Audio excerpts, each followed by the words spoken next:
सबको जय मसीह की। मैं परमेश्वर का धन्यवाद करता हूँ। आज का इस दिन 17 मई 2020 का इस संडे की आराधना मेरे घर से, मेरे परिवार की ओर से आप सबको यीशु मसीह के नाम से जय मसीह कहता हूँ या नमस्कार।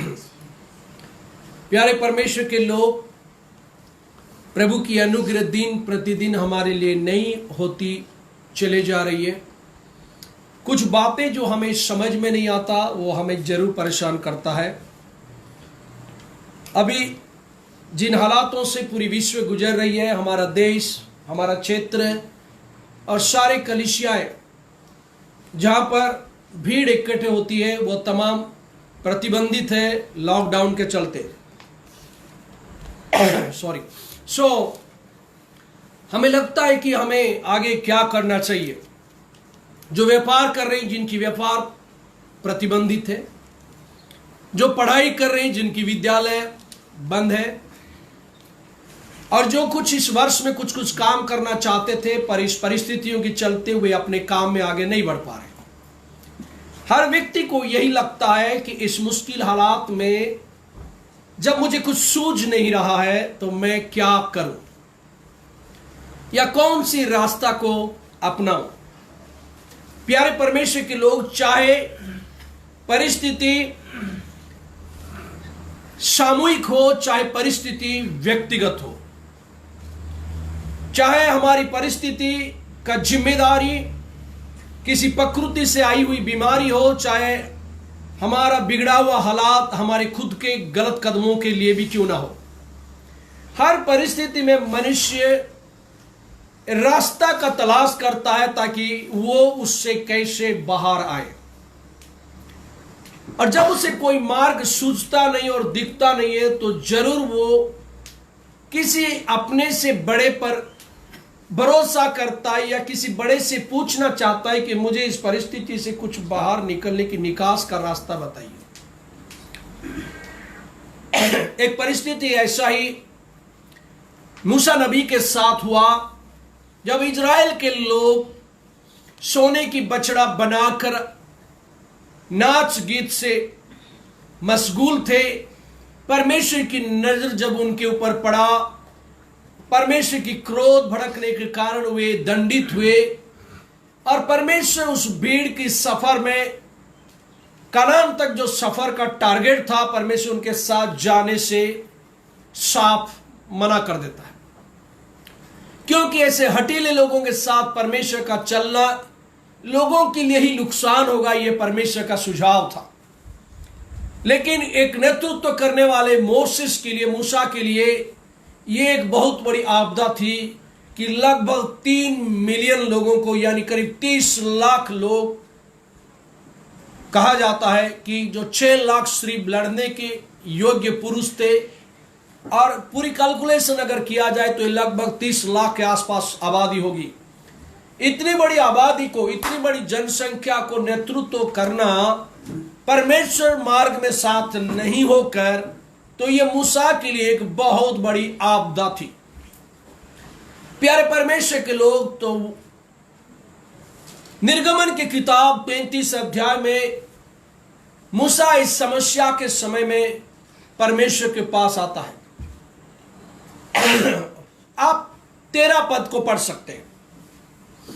इस परिस्थितियों से बाहर निकलने के लिए मूसा ने एक प्रार्थना किया, और उस प्रार्थना 13 पद में, प्रार्थना के बिंदु हम 13 पद में देखते हैं।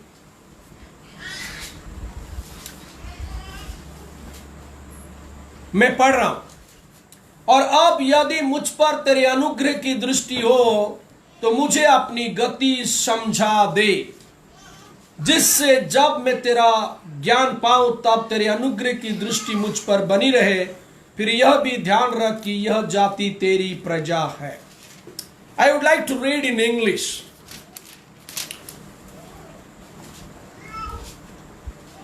If you are pleased with me, teach me your ways. एक और अनुवाद में लिखा है, Now therefore, if I have found favor in your sight, please show me now your ways, मुझे अपनी मार्ग दिखा या बता।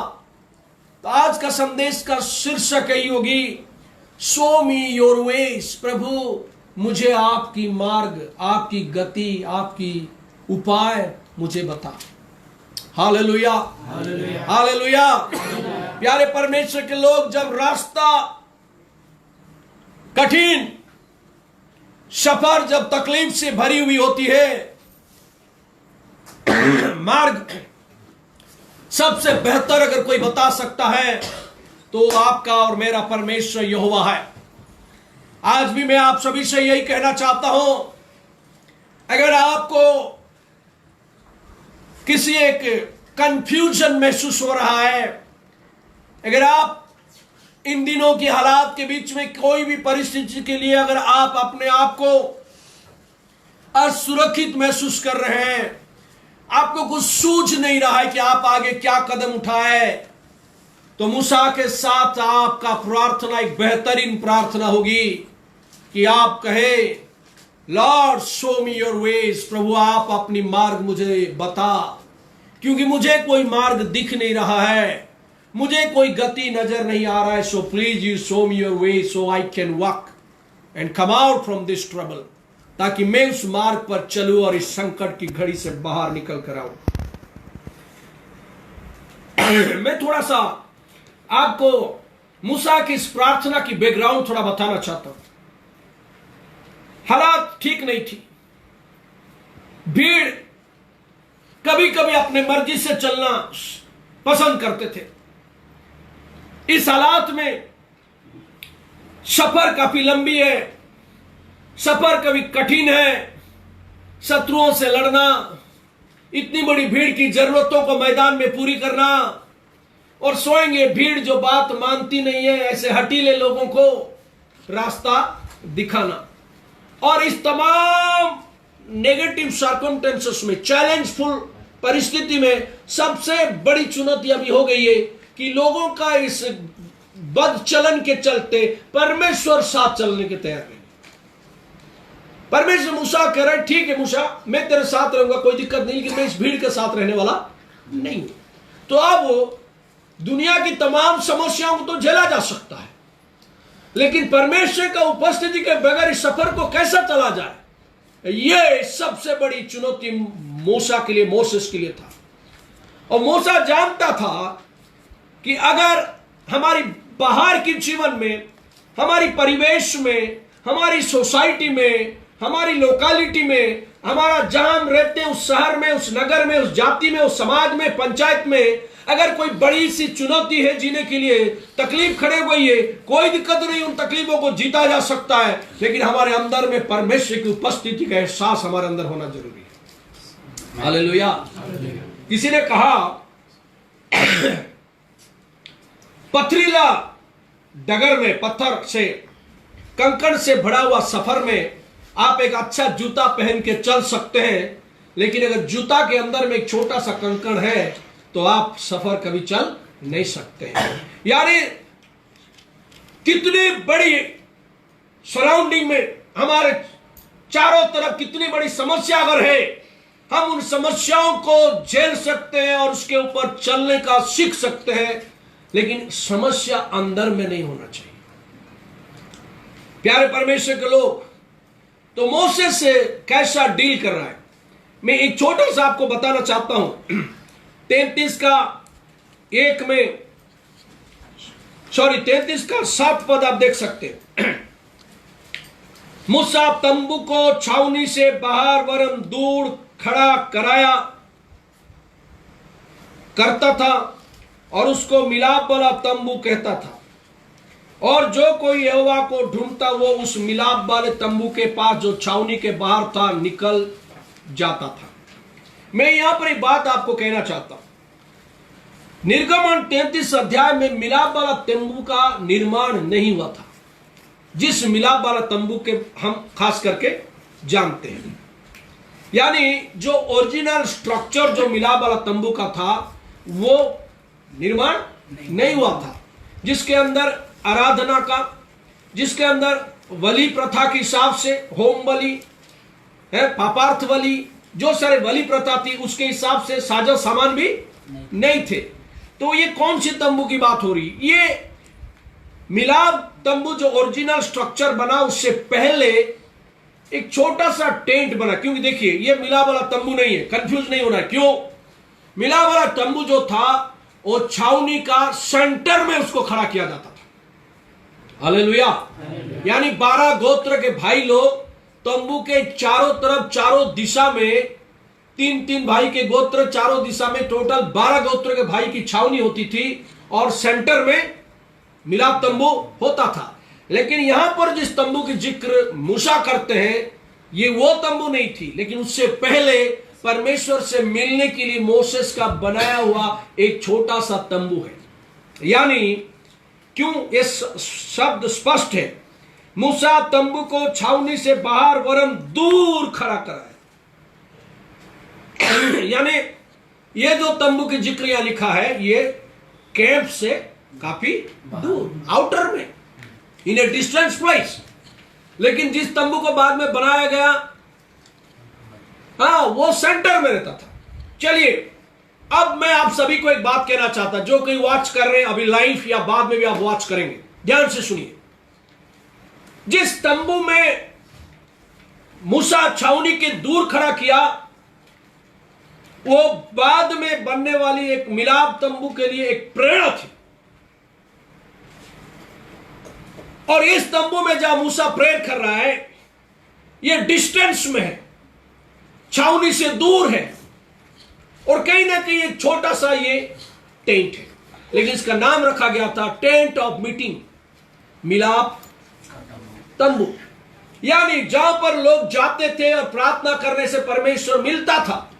लेकिन अगर आप नीचे पढ़ते चले जाएंगे तो आपको एक बात मिलेगी, 8वां पद, जब जब मूसा तंबू के पास जाता तब तब सब लोग उठकर अपने अपने डेरे के द्वार पर खड़े हो जाते।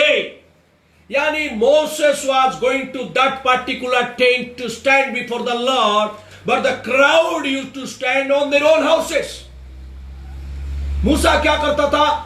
परमेश्वर से मिलने के लिए जब इस तंबू जो छावनी से थोड़ा बाहर था उस तंबू में जाकर जब मूसा परमेश्वर के सामने खड़ा होता था तो जो इजराइल की कौम होती थी वो अपने अपने घर के चौकाट के पास यहोवा की ओर नजर करके खड़े होते थे। मैं आप सभी से कहना चाहता हूं, आज आप और मैं एक तंबू के नीचे, चर्च की बिल्डिंग के स्ट्रक्चर के नीचे संडे आराधना में खड़े होने की अवसर किसी कारण से रुका हुआ है। यानी आप और मैं सब एक जगह में एक साथ लॉकडाउन के नियमों को पालन करने के चलते इकट्ठे नहीं हो पा रहे। लेकिन वो जब मैं आपको आज कहना चाहता हूं, आज हम यहां पर आराधना कर रहे हैं, आप चर्च की नियत समय पर जो चर्च टाइमिंग आपका चर्च ने रखा है आप अपने घरों में खड़े हो सकते हैं। जब मूसा तंबू, मिलाप तंबू में ओ छावनी से दूर में वो जब परमेश्वर के सामने खड़ा होता था, इजराइल की पूरी कौम अपने घरों में यहोवा के लिए खड़ा होता था। आज आप आपके घरों में रहकर इस समय को सुस्ताने का समय मत सोचिए, ये समय को पूरा रेस्ट लेकर आलसी में बिताने का मत सोचिए। ये वक्त जब परमेश्वर के दास लोग अपने घरों में खड़े हो रहे, आप भी अपने घर की चौकाट की ड्योढ़ी पर, अपने घर की कमरों में खड़े हो जाइए। आप भी अपने घरों में प्रार्थना में समय बिताइए। एक जगह में खड़े होकर आराधना करना अगर आसान नहीं है, कोई दिक्कत नहीं है। We can pray where we are. हम जहां हैं उस जगह से यहोवा के लिए अपनी आवाज उठा सकते हैं। परमेश्वर हर जगह में रहता है। He is the omnipresent God, वो सर्वव्यापी परमेश्वर है। आज मैं मेरे कलीसिया के विश्वासियों को प्रोत्साहित करना चाहता हूं, प्यारे भाई और बहन, आप जहां कहीं बैठे हो सके आप सोच रहे होंगे आपके लिए प्रार्थना करने के लिए प्रभु के दास नहीं है। नो, हम यहां से प्रार्थना करें। आप अपने घरों में प्रार्थना कीजिए। मूसा का समय देखिए, 6 लाख की आबादी, कम से कम 30 लाख टोटल लोग थे। इतने लोगों के लिए कौन सा भवन मूसा बनाते? मूसा एक छोटा सा टेंट बनाकर खड़ा होता था, लेकिन इजराइल के कौम उसी वक्त अपने अपने घरों में परमेश्वर के सम्मुख खड़ा होती थी। आज समय आ चला है हम अपने घरों को प्रार्थना का घर में तब्दील कर दे। हम अपने आवाज को परमेश्वर की एरोमा में, परमेश्वर की उस सुगंधी धूप में, प्रार्थना का धूप में हम उसे तब्दील कर दे, भर दे अपने परिवारों को, अपने घरों को। तो अब हम यहोवा का उपस्थिति को जरूर देख सकते हैं। Hallelujah. This is not a time to be harassed, but this is a time to fight back. ये समय निराश होकर पीछे हटने का समय नहीं है, आज मुंहतोड़ जवाब देने का समय है। हम जहां हैं वहीं रहकर हम प्रार्थना कर सकते हैं। मूसा को मालूम था यहोवा की उपस्थिति चाहिए, और जब मूसा चले जाते थे परमेश्वर उपस्थिति में, परमेश्वर का उपस्थिति वहां उतरता था, और इजराइल के सारे लोग अपने अपने घरों में उस समय प्रार्थना में साथ देते थे। प्यारे परमेश्वर के लोग, ऐसे ही एक घटना आप देख सकते हैं। यखरिया नबी के बारे में यूहन्ना का किताब में लिखा है, लूका लिखी सुसमाचार में लिखा हुआ है यखरिया नबी के बारे में। अब यखरिया ने जब एटोनमेंट डे, प्रायश्चित दिन में जब उसने महापवित्र स्थान में प्रवेश किए थे, तो इजराइल की बाकी जो भीड़ थी वो उस मंदिर के बाहर खड़े होकर परमेश्वर की प्रार्थना कर रही थी। और जब यखरिया ने अंदर गया तो उसने एक दूत का दर्शन पाया। उस दर्शन में यूहन्ना का जन्म की वृतांत लिखा था, और यूहन्ना वो था जो यीशु मसीह का आगमन के बारे में मार्ग तैयार करने वाला। यानी जब कौम परमेश्वर के दास के साथ बाहर खड़े होकर प्रार्थना कर रही थी, तो कौम का आजादी के लिए जन्म लेने वाला व्यक्ति का शुरुआत हो रहा था। प्यारे परमेश्वर के लोग, जब आप और मैं भी एक साथ प्रार्थना करेंगे, पासवान अपने घर में, बिलीवर्स अपने अपने घरों में, जब हम सब लोग एक सूत्र में प्रार्थना में समय में लवलीन हो जाएंगे और समय को बिताएंगे, जरूर मार्ग तैयार होगा। शो मी योर वे, प्रभु मुझे तेरी मार्ग बता। परमेश्वर मार्ग बताने के लिए तैयार है। इस लॉकडाउन में मार्ग बता, इस क्राइसिस में मार्ग बता, ये कोविड-19 की प्रॉब्लम्स में मार्ग बता। यहोवा से बढ़कर और कोई बेहतर उपाय आपको और मुझे नहीं बता सकता है। But the time to stand in unity, प्रार्थना में ढीला, आत्मिक जीवन में ढीला, बैक बाइटिंग है, फैमिली वायलेंस में समय ना बिताए, घरोली झगड़ा, माँ बाप बच्चे के बीच में झगड़ा, परिवारों में झगड़ा, प्रार्थना दुआ से ढीला, ओ बाइबल को धूल बैठते तक लेके कहीं रखने का ये समय नहीं है। ये समय परमेश्वर को पुकारने का समय है। Hallelujah, hallelujah, hallelujah. जब मूसा टेंट में प्रार्थना करता था तो लोग अपने घरों में खड़े होकर प्रार्थना करते। ये मत सोचिए 2 महीना छुट्टी मिल रहा है, रविवार की आराधना जाने का जरूरत नहीं पड़ रहा है, शाम को प्रार्थना बैठेंगे। हमारी चर्च की टाइम 8:30 बजे है। मैं आप सभी से कहना चाहता हूं, आप अपने घरों में बराबर 8:30 बजे प्रार्थना में समय देंगे, ताकि यहोवा का उपस्थिति को आप देख। अब मोसेस बोला, Lord show me your veg, तेरी मार्ग मुझे बता।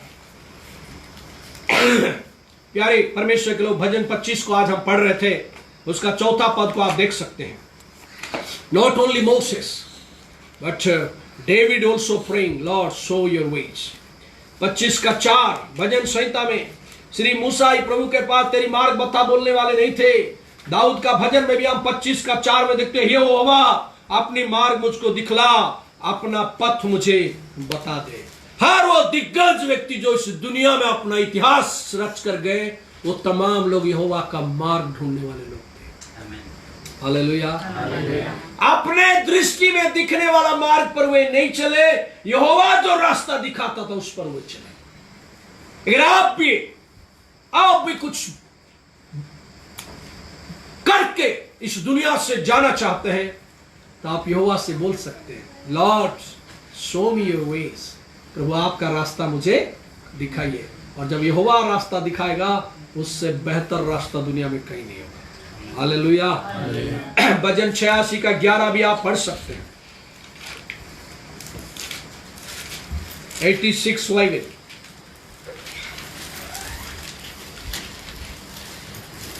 हे यहोवा अपना मार्ग मुझे दिखा, तब मैं तेरे सत्य मार्ग पर चलूंगा। मुझको एक चीत कर कि मैं तेरे नाम का भय मानूं। प्रभु मुझे तेरी मार्ग दिखा, ताकि मैं सत्य के मार्ग पर चल सकूं।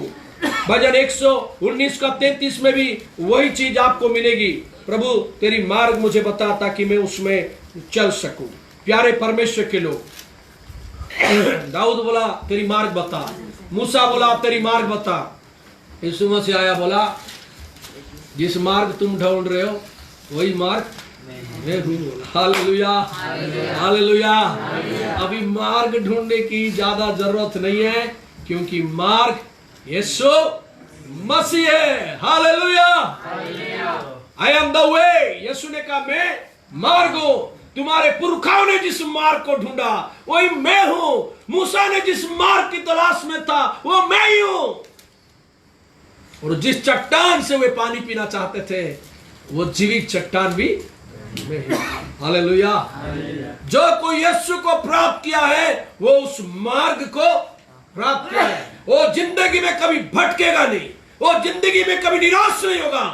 किसी बड़ी मुसीबत भी उस व्यक्ति को डुबा नहीं सकता है जो इस मार्ग को पहचानता है और इस मार्ग पर चलता है।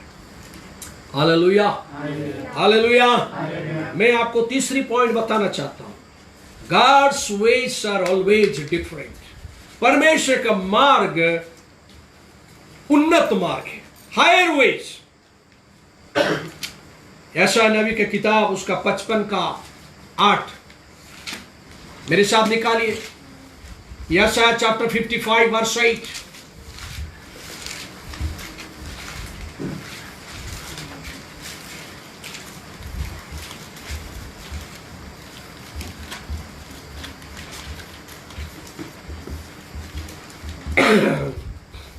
For my thoughts are not your thoughts, neither are your ways my ways, declares the Lord.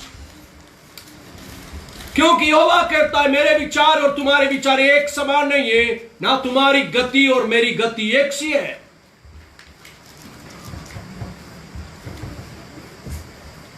नवा पद, क्योंकि मेरी और तुम्हारी गति में और मेरे और तुम्हारे सोच विचारों में आकाश और पृथ्वी का अंतर है। इंग्लिश में थोड़ा सा बेहतर लिखता है, For as the heavens are higher than the earth, so are my ways higher than your ways.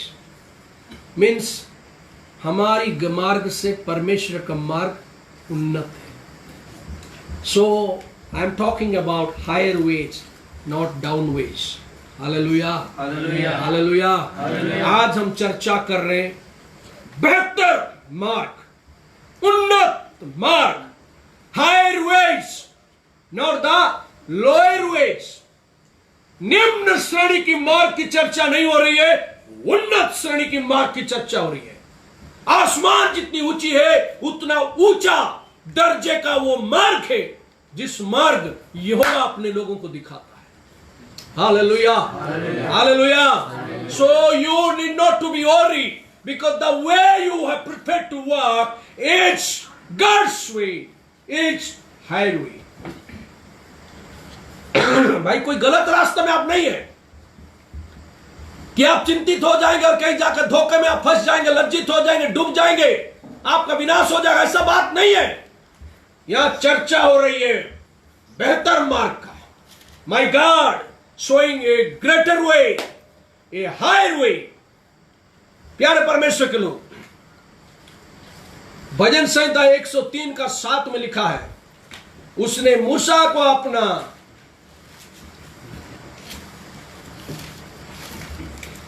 भजन संहिता 103 का 7, उसने मूसा को अपनी गति और इजरायलियों पर अपने काम प्रकट किए। परमेश्वर मूसा को मार्ग दिखाया और पूरी इजराइल परमेश्वर का काम देखता था। अगर एक भी व्यक्ति एक परिवार में यहोवा का मार्ग में चलना सीख जाए, वो परिवार यहोवा का अद्भुत काम को देखेगा। हालेलुया। अगर एक व्यक्ति यहोवा का रास्ता ढूंढता है, Lord show me your veg, आपका मार्ग, आपका गति मुझे दिखाइए। मूसा ने परमेश्वर का गति को ढूंढा, परमेश्वर की मार्ग को ढूंढा, उस पर चला। मैं आपको बोल रहा था, इजराइल की पूरी कौम एक से बढ़कर एक आश्चर्य कर्म को देखा। एक व्यक्ति की तलाश है आज जो अपने परिवार में, अपने चर्च में, अपनी कलीसिया में एक व्यक्ति जो यहोवा के मार्ग में चलना शुरू कर दे, वो घर यहोवा का अद्भुत और आश्चर्य कर्म को अवश्य देखेगा। I believe one single man can bring blessing to a family when he seeks his ways and walks on his ways. जब उसकी रास्ता ढूंढता है और उस मार्ग पर चलता है, उसकी खानदान आशीष पाएगा। आप क्यों ना सोचे इब्राहिम के बारे में, एक व्यक्ति ऊर नगर में था और यहोवा का दिखाया हुआ मार्ग पर चला, पूरी खानदान वंश पीढ़ी दर पीढ़ी आशीष पाया। Start today. If you are alone from your family, अगर आप एक लौता आपके परिवार में है तो भी आप उसके मार्गों पर चलिए, आपसे एक बहुत बड़ी खानदान की उत्पन्न होगी और वो यहोवा का आश्चर्य कर्मों को सिलसिलावार देख सकता है। And my God is not going to stop with a single miracle. He is a God of doing it infrequent. हमारा परमेश्वर एक चमत्कार करके रुक जाने वाला नहीं है, वो दोहरा कर चमत्कार दिखाएगा। वो अतीत में दिखाता था, आज शांत बैठा, ऐसा मत सोचिए। वो पहले भी काम करता है, वो आज भी करता है, क्योंकि वो जीवित है। He is not a dead God. We are preaching a living God. We are preaching a working God. We are preaching a miracle performing loving Jesus. अद्भुत काम करने वाला, आश्चर्य काम करने वाला, बार बार करेगा। Hallelujah, hallelujah. अतीत में किया तो क्या आप नहीं कर सकते हैं क्या? वो हर टाइम करेगा। उसके मार्गों पर चलने का जरूरत है। मैं एक बात आपको बताना चाहता हूं। मूसा समुद्र के किनारे खड़े होकर परेशान है। मेरे साथ निर्गमन 14 का आप 16 पद देख सकते हैं। मूसा को मालूम है यहोवा का मार्ग है, वो हमेशा डिफरेंस रहता है, इसलिए बोले Lord show me your veg. ऐसा कैसा आप बोल रहे प्रभु, इस भीड़ के साथ अकेले चले जाना। I want your ways in this और सिचुएशन। मैं आपका मार्ग चाहता हूं, मैं आपका गति चाहता हूं, मैं आपका काउंसलिंग चाहता हूं। प्यारे परमेश्वर के लोग, अपने बुद्धि में बुद्धिमान नहीं होना है, अपने मार्ग में खुद चल नहीं पड़ना है। यहोवा की मार्ग तलाशना बुद्धिमानी है। निर्गमन 14 का 16 आप देख सकते हैं। समुद्र के किनारे बेबस हालात में शायद मूसा खड़ा है, भीड़ पीछे है, शत्रु का भीड़ पीछे से भगा रही है। आगे समुद्र क्या करे, और तू अपनी लाठी उठाकर अपना हाथ समुद्र के ऊपर बढ़ा। इंग्लिश में लिखा है लिफ्ट अप योर स्टैफ। एक और अनुवाद में लिखा है रेज योर स्टैफ। स्टैफ लाठी, अपने लाठी को उठा। प्यारे परमेश्वर के लोग, लाठी उसको दिया हुआ एक परमेश्वर का अधिकार था। परमेश्वर से बातें की थी, हर एक की पहाड़ में उसका सबूत था। परमेश्वर दिया हुआ अधिकार को समझाता है। आज आपके और मेरे पास में भी एक अधिकार है। That is the word of God. आपके और मेरे पास भी एक लाठी है, वो परमेश्वर का वचन है। वो लाठी को नीचे रखने के लिए नहीं, मुश्किल हालातों में लाठी को ऊपर उठाने की जरूरत है। Raise the word of God in your life. परमेश्वर के वचन को ऊपर उठाइए, परमेश्वर के वचन को अपनी हालातों के ऊपर में उठाइए, परमेश्वर के वचन को अपने फाइनेंशियल क्राइसिस के ऊपर उठाइए, परमेश्वर के वचन को अपने बिगड़े हुए अर्थव्यवस्था के ऊपर में लाइए, क्योंकि ये वचन जब ऊपर उठता है वो सारे परिस्थितियों को बदलने का सामर्थ्य रखता है। Moses raise your staff. आपके हाथों में जो लाठी है उसे क्या कर, उठा। Hallelujah, hallelujah. हम आज आंसुओं को उठा रहे हैं, हम अपने दुख से भरी हुई कहानी की आवाज को उठा रहे हैं। आज हम लोग को आदत बन गया है, जो कुछ बिगड़ा है उसी को चर्चा कर करके उसको उठा रहे, इसीलिए वो उठ उठ कर हमें गिरा दे रहा है। जिस दिन वचन को उठाएंगे, जिस दिन अथॉरिटी को उठाएंगे, परमेश्वर ने विश्वासियों का अधिकार दिया है। जब आप और मैं उस अधिकारों को ऊपर उठाएंगे और उस अधिकार का चर्चा करेंगे, समुद्र क्या उसका बाप भी रास्ता छोड़ देगा। Hallelujah, hallelujah. आज तक इतिहास टटोल रहा है कि आज समुद्र और कहीं दो भाग हुआ था क्या? ओ भाई साहब, मैं बताना चाहता हूं कि सिर्फ उस समय दो भाग हुआ था जब परमेश्वर के दास ने लाठी को ऊपर उठाया था। आज आपके लाइफ में भी समुद्र से बढ़कर भी अगर कोई तकलीफ आपको रोक कर रखा है, आपको रास्ता दिख नहीं रहा है, आपको गति सूझ नहीं रहा है, raise the word of God in your life। परमेश्वर का वचन को ऊपर उठाइए, मार्ग खुल जाएगा। हालेलुया। बंद दरवाजाओं के बीच में से आपको मार्ग नजर आएगी, क्योंकि यहोवा ऐसा ही कर्म करने में रुचि रखता है जब कुछ दिखता नहीं है। मैं थोड़ा सा आपको और इस घटना का पीछे ले जाना चाहता हूं। समुद्र का जो हालात आई उस समय क्या हुआ था। आप निर्गमन 14 का मेरे साथ उसका 2 पद देख सकते हैं।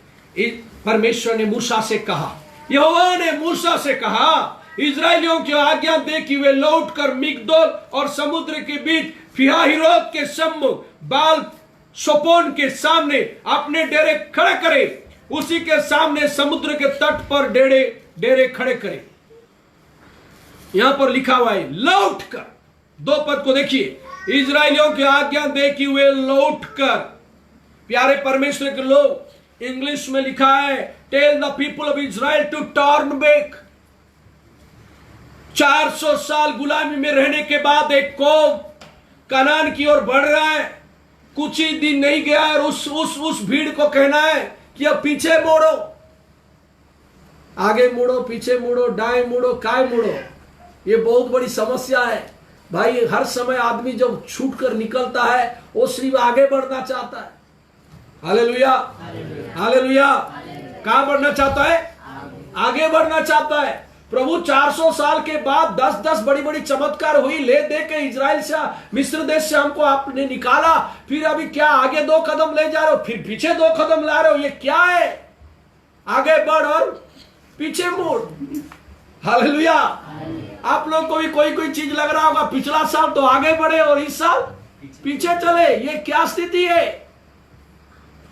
लेकिन यहां पर परमेश्वर कह रहा है कि तुम्हारे ये आगे जाना और पीछे मुड़ना ये लोगों को कंफ्यूज क्रिएट करेगा। लोग सोचेंगे इनकी बदहालती शुरू हो गई, क्योंकि भाई इन लोग तो आगे बढ़ रहे थे, फिर 10-15 किलोमीटर पीछे भी आ गए। अब ये लोग आगे नहीं जा सकते। आप देख सकते हैं 3 पद में लिखा है, 14 का 3 निर्गमन। तो फिरौन इजरायलियों के विषय में सोचेगा, वे देश की उलझनों में फंसे हैं और जंगल में घिर गए। इंग्लिश में बेहतर शब्द दिया है, they are wandering in the land and the wilderness are shot them. Hallelujah, hallelujah. एक और ट्रांसलेशन में लिखा है कि कंफ्यूजन में उन लोग हैं करके, यानी मिस्र का राजा फिरौन सोचेगा इजराइल के लोग जो कुछ किलोमीटर आगे बढ़ गए थे वे फिर कुछ किलोमीटर पीछे आ गए, अब ये आगे नहीं बढ़ सकते हैं, ये जंगल में फंस गए हैं, ये कंफ्यूजन में है। तब फिरौन तुम्हारा पीछा करेगा। इसलिए तो ऐसा नबी का 55 का 8 में लिखा है, तुम्हारा गति और मेरे गति में अंतर है। Hallelujah, hallelujah.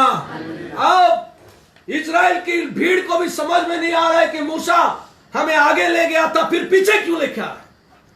जो चीज इजराइल को समझ में नहीं आया वो चीज मिस्र का फिरौन को भी समझ में नहीं आया, पूरे लोगों को समझ में नहीं आया। लेकिन एक व्यक्ति को समझ में आ रहा था जिसका नाम यहोवा परमेश्वर है, जो मूसा को अपना रास्ता दिखा रहा था। Hallelujah, hallelujah, hallelujah. यहोवा को समझ में आ रही थी कि जो आप पीछे आ गए, कुछ कदम आप पीछे आ गए, बैकफुट में आ गए हो, now U turn back, this will create confusion in the mind of king furrow. Raja furrow के दिमाग में कंफ्यूजन क्रिएट करेगा कि इन लोग पीछे आ गए, इनकी स्थिति खराब हो गई, ये टर्न बैक हो गए, ये बैकफुट पे आ गए, इनकी अर्थव्यवस्था गिर गया, इनका पारिवारिक व्यवस्था गिर गया, इनका रोजी रोटी कमाने का रास्ता में रुकावट आ गई। भाई साहब, शैतान कंफ्यूज है। शायद ये लॉकडाउन आपकी चर्च की मैनेजमेंट को थोड़ा सा पीछे ले आया है। Do not worry. शायद प्यारे भाई और बहन, आपकी घर की कमाई का रफ्तार को ये लॉकडाउन शायद थोड़ा सा धीमा कर दिया है। आपको लग रहा है कि आप अभी बैकफुट पे है, आप टर्न बैक है, आप पीछे की ओर जा रहे हैं, ऐसा आपको लग रहा है। लेकिन याद रखना, जो दुनिया समझ नहीं सकता ऐसा अद्भुत मार्ग मेरे खुदा के पास आपके लिए और मेरे लिए है। और never be confused because it is God's way and He knows how to change it into turning point when you are turning back. जब आप पीछे मुड़ के चलते हैं तो भी उसे एक नया मोड़ देना मेरा परमेश्वर जानता है। इजराइलियों की turning back was turning point to divide the सी।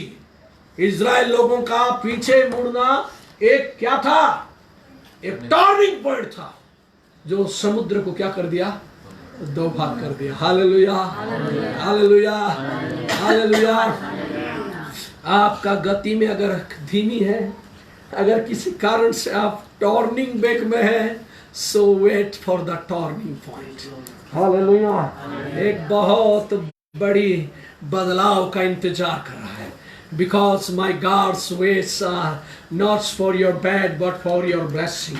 मेरा परमेश्वर का मार्ग आपका घाटा के लिए नहीं, पर आपका आशीष के लिए। मेरे परमेश्वर के मार्ग आपको गिराने के लिए नहीं, पर उठाने के लिए है। इसीलिए वो कहता है तुम्हारा विचार और मेरे विचार में बहुत अंतर है। Hallelujah, hallelujah. भरोसा रखे, this is not a turning back, this is a turning point. Hallelujah, hallelujah. तो उस जगह में हम देखते हैं अद्भुत रीति से समुद्र दो भाग हो गया और मूसा ने उस सफर को पार करके आ जाता है। मेरे साथ आप निर्गमन का 33 का 14 देख सकते हैं।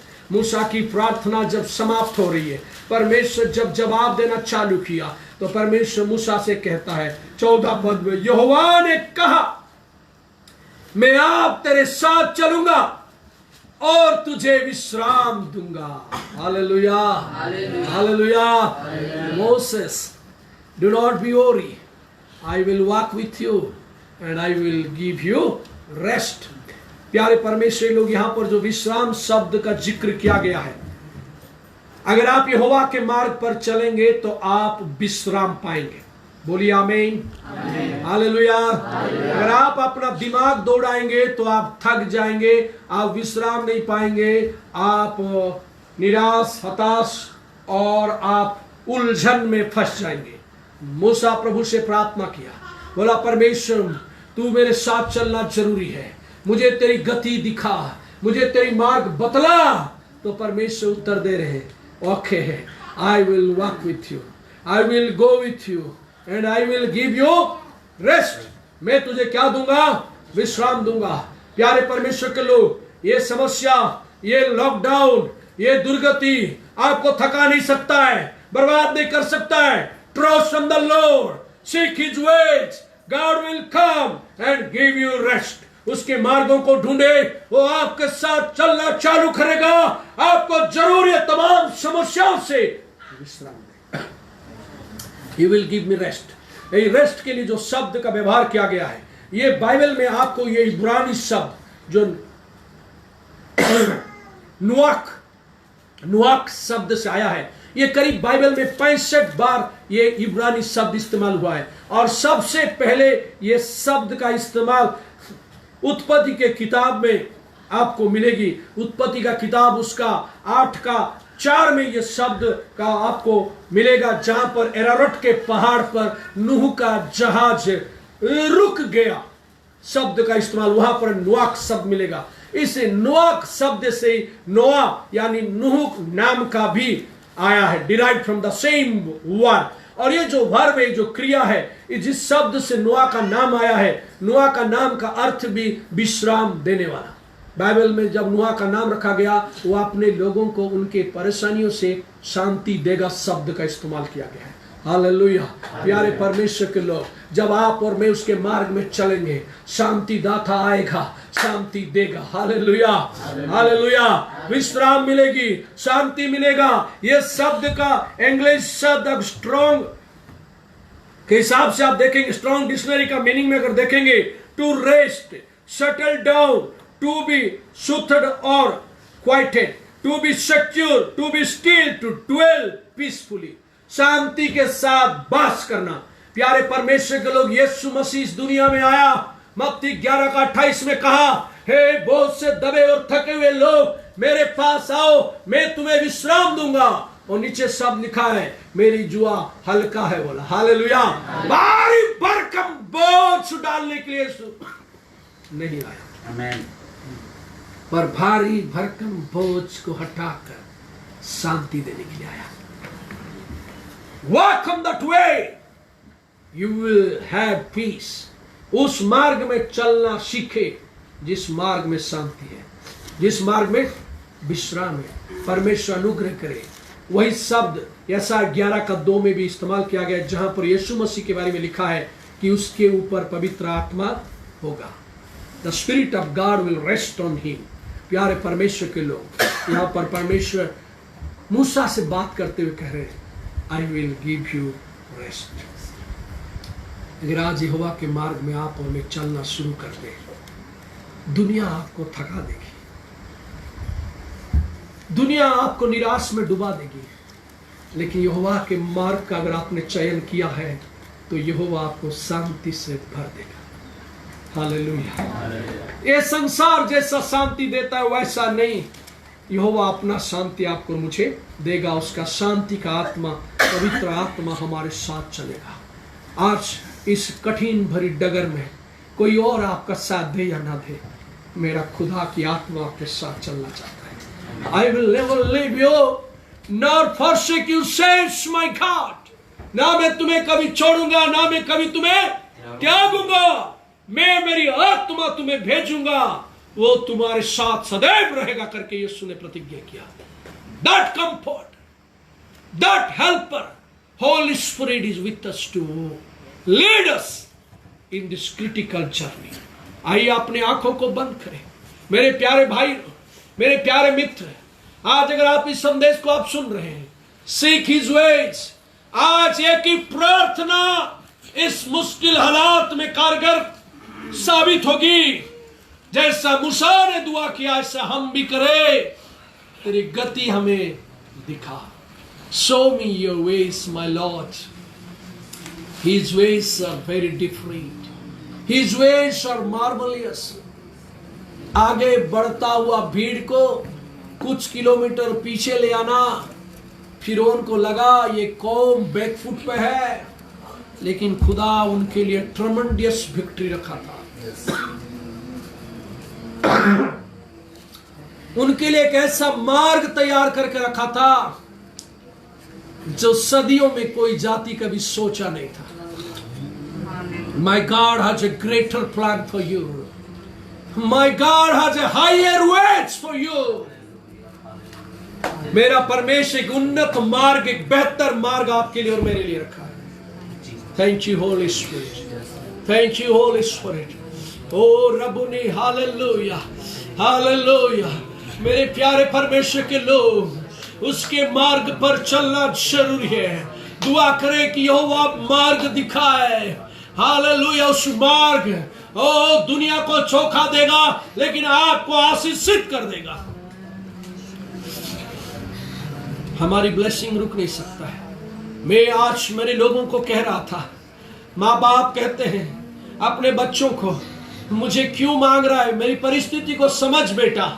लेकिन खुदा जो असीमित सामर्थ का परमेश्वर है, जिसके पास सब चीज है, वो कभी आपको नहीं कहेगा मेरे लोग लॉकडाउन चल रहा है, मुझसे क्यों मांग रहे हो। परमेश्वर को लॉकडाउन कभी लॉक नहीं कर सकता। परमेश्वर को लॉकडाउन कभी प्रभावित नहीं कर सकता।